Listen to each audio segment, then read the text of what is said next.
Ya, banser ini Pak luar biasa.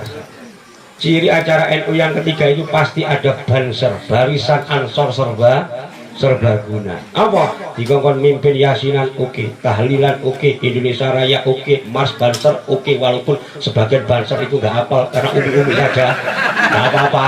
Ya, ya. Disuruh apa? Benahi sound system oke, listrik krip oke, serbaguna. Apalagi tugas utamanya apa? Mengawal kiai dan menjadi benteng NK. Kenapa bisa menjadi banser seperti ini? Ini takdir dari Allah, Pak. Saya pernah mencermati, Pak, di daerah Jawa Timur, khususnya daerah Mataraman, Pacitan, Ngawi, Magetan, Tulungagung, Ponorogo, Kediri, dan Madiun, serta plus Nganjuk. Banser-banser yang ada di sana, walaupun juga kadangkala bertingkah konyol, kata Kiai Haji Hasyim Muzadi, banser itu jempol hebat. Banser itu penampilannya meyakinkan, walaupun rokoknya eceran, tapi tidak apa-apa. Banser itu senantiasa percaya diri, bahkan ketika mau melamar anak bapak, dorengnya sama dengan TNI, coraknya berbeda, gayanya juga berbeda. Kepada komandan upacara, hormat. Kalau TNI semua hormat pakai tangan kanan, kalau banser ada yang tangan kanan, ada yang tangan kiri. Ditegur sama komandannya, hormat kok tangan kiri, kenapa? Sebentar dan masih ada rokoknya ini loh. Nah. Allahumma sholli ala sayyidina Muhammad. Jadi banser itu takdir dari Allah. Kenapa saya katakan semacam itu? Tadi sudah saya mau menjelaskan. Di Mataraman saya pernah wawancara dengan banser-banser. Ternyata genetiknya banser itu genetik pengawal ulama. Loh, Bu ngerti genetik, Bu? Hah? Merek minyak goreng. Genetika, DNA, jalur darahnya banser ini leluhurnya bisa dipastikan dulu pernah menjadi pengawal para ulama. Kalau di Jawa, mungkin juga di wilayah-wilayah yang lain di Indonesia, banser-banser hari ini biasanya memiliki mbah atau Pak D, mungkin adiknya Simbah, pernah menjadi pengawal ulama manakala peristiwa ontran tahun 1965. Dilacak lagi leluhurnya, ternyata pernah menjadi pengawal kiai dalam peristiwa perang 10 November di Surabaya atau perang kemerdekaan. Dilacak lagi, Pak, lacak lagi.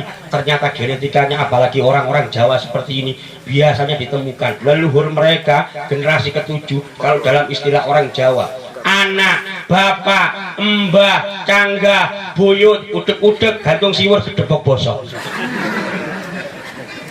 Ini gantung siwure, generasi leluhur ketujuhnya itu bisa dilacak pernah terlibat membela Pangeran Diponegoro serta mengawal para ulama yang ada di dalam barisan pengawal kok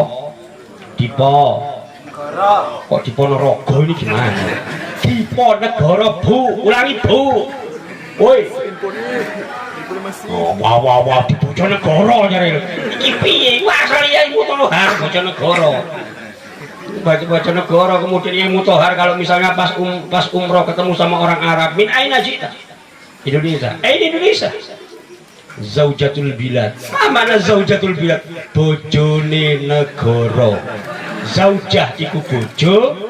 Ya. Negara baldah iku negara. Bojo negara di bahasa Arab nih jadine zaujatul bilad. Baik entah min ana jita? Min nasrin azim. Ma makna nasrin azim? Jawa syariah. Ma makna nasrin azim? Tolong aku. Paham tuh? Lanjut ya, Bu. Jadi banser-banser kayak ngeliki Mas dilacak getihe sampean iku leluhur-leluhure biasanya dadi sing jenenge pengawal ulama. Ya walaupun kemudian sampai nanti melamar anak orang sini, ketika ditanya, kerjamu apa? Saya kerjanya seperti, profesimu apa? Saya juga seragam doreng, Pak. Kamu apa? TNI? Bukan. Apa? TNI.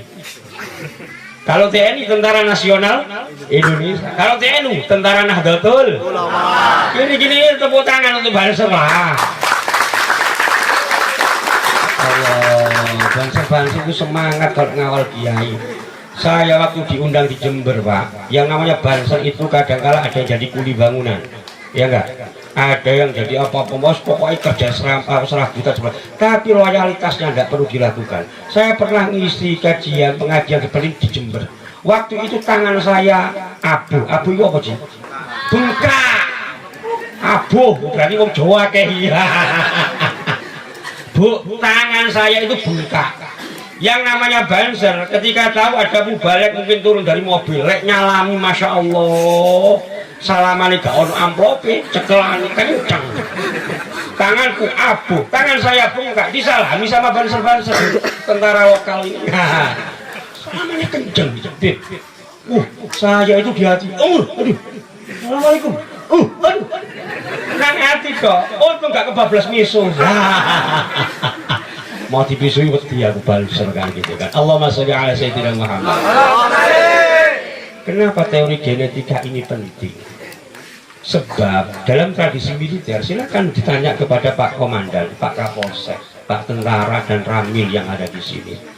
Tentara Jepang, Pak, yang terlibat dalam penjajahan di Republik Indonesia tahun 1942 sampai 1945.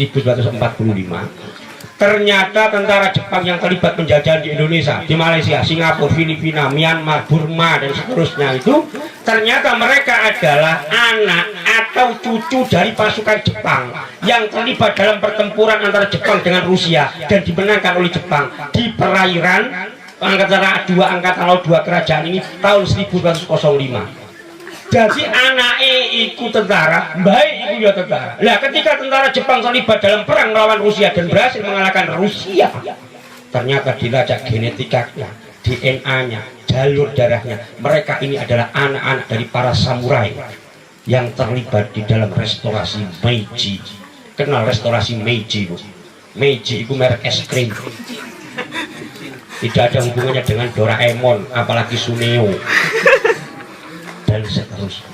Allahumma sholli ala sayyidina Muhammad. Jadi tak jaluk mas-mas Banser tetap semangat, ikhlas, dicelatu. Ma makna celatu? Wa ma adraka ma celatu? Ya habibana. Celatu. Dicaci maki. Tetap semangat yo Mas. Tetap semangat. Allahumma sholli ala sayyidina Muhammad. Kuwi ciri nomor 3. Itu ciri yang nomor 3.